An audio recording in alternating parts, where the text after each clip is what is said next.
इंदुताई, जगन्नाथ,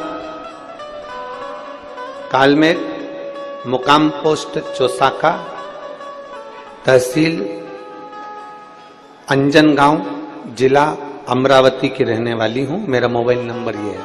कहीं बैठी हो तो हाथ हिलाइएगा। अगर कहीं बैठी हो तो हाथ हिलाइएगा। कहीं बैठी हो तो हाथ जरूर हिलाइएगा। इंदुताई, जगन्नाथ, कालमेघ, मुकाम पोस्ट चौसाका, तहसील अंजनगांव, जिला अमरावती की रहने वाली हूं। मेरा मोबाइल नंबर ये है। कहीं बैठी हो तो अपने हाथ हिला सकती हूं। जहां कहीं भी बैठी हो हाथ हिला सकती हूं। दिख गई क्या? इन्होंने पत्र में लिखा है, मेरा बेटा 7 साल से सरकारी नौकरी की तैयारी कर रहा था, लेकिन हर बार 1 या 2 नंबर से रह जाता था। पिछले 1 साल से टीवी के सामने आसन लगाकर मैं आपकी कथा सुन रही थी। गुरुदेव, जब आप कथा में नौकरी का पत्र पढ़ते थे ना, तो मेरी आंखों में आंसू आ जाता था कि मेरा बेटा की नौकरी नहीं लग रही, बाबा सबकी लगा रहा। मैंने अपने बेटे से कहा, तू पढ़ाई कर। सियोहर वाला गुरुजी कहता है कि लगन लगाकर मेहनत कर और जितना बन सकता है अपनी कैपेसिटी से ज्यादा पढ़, और एग्जाम के लिए तू फॉर्म भरते रहे। गुरुदेव, मेरे बेटे ने 1 बार परीक्षा दी पर उसका नहीं हुआ। अमरावती में जब आपकी कथा हुई तब किसी कारण से मैं नहीं आ सकी और मेरे बेटे से कहा, बेटा मैं नहीं आ सकती तो क्या हुआ, पूरे विश्वास के साथ तू वहां की कथा बैठकर सुन।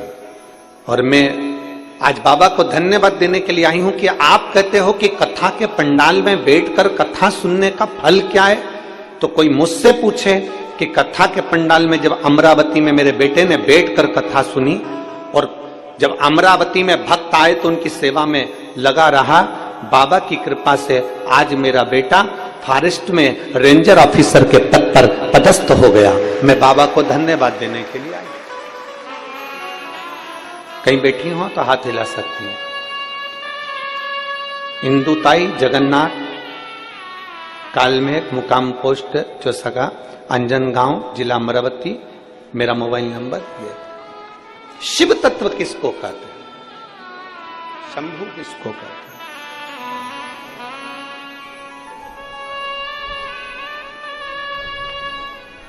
एक विश्वास।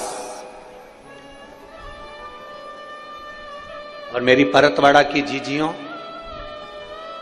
और मेरे जीजाओं,